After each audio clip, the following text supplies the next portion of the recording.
Actually, yung lumang toothbrush. Yeah, ako din. Lumang toothbrush. I know. Ayaw. Kasi kumakapit na siya doon. Kumakapit din siya doon, Weng. Ayaw niya talagang hawakan. Ayaw niya.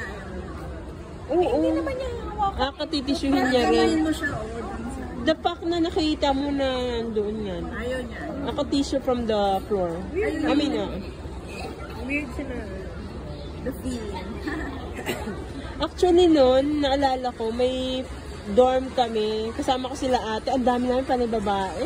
Siguro 15 kami. Mini-meeting kami nung, parang silahis yun eh. Silahis, landlord. Dahil sa buhok ko.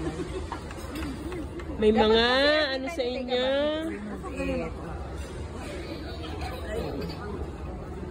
Ikaw pa. Yan, marami yan. I hate knives that are not sharp. Hate talaga. Knives? It doesn't make sense. Correct. Why Ay, have grabe. a knife that's not sharp? May sabihin ako dyan mamaya. Diba? Kaya pagdating ni Jomar, magsasharpen lahat ng knives niya sa bahay. Yeah, natin siya sa bahay kasi purol na yung mga... Purol na yun.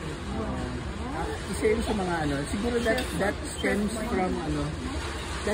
from my desire of when I have something, I want to utilize that something to the maximum of its capacity.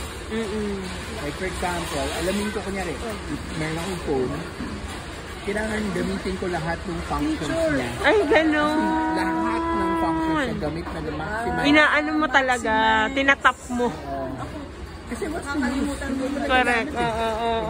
There's a feature that it's supposed to be used for, but you don't use it. Ang galing. Ako So if there's a knife, the feature of the knife is so that it cuts things efficiently. And if it can't do that, why have a knife? isa lang naman ang... To be honest, I would agree with you. Last time lang, nagluto ko ng pasta maraming garlic. Alam mo, ginamit ko yung itak nila na napakatalas. Ang daling gamitin. Walang force, walang... Sabi ko, ba't kaysa dun sa maliit na... Ang sakit labas na yung ugat. Ang hassle-hassle maggayat ng vegetable. Like nagluluto. Oo, tama. Sige, Bunso. Take it away. So, ayun. Bakit nga ba natin tinanong siya? Ikaw, ano sa'yo? Oo nga, ano sa'yo? Ano lang sa akin, simple. Ayoko nang ulit-ulit ako. Ano yun ulit? Ano yung siya? Ano yan? Oo. Diba? So, ayun na nga. Sabi sa word. Tingnan natin kung bakit tinanong tayo ng warm-up question na to. Hopefully naman siguro after na ito, masasagutin kung bakit tinanong ko. Ganun. Ang kara ng ating life group na to. No? Sige. Yung word natin will be from Mark 9, chapter 33 to 35. Sige, Ate Ice. Mark 9?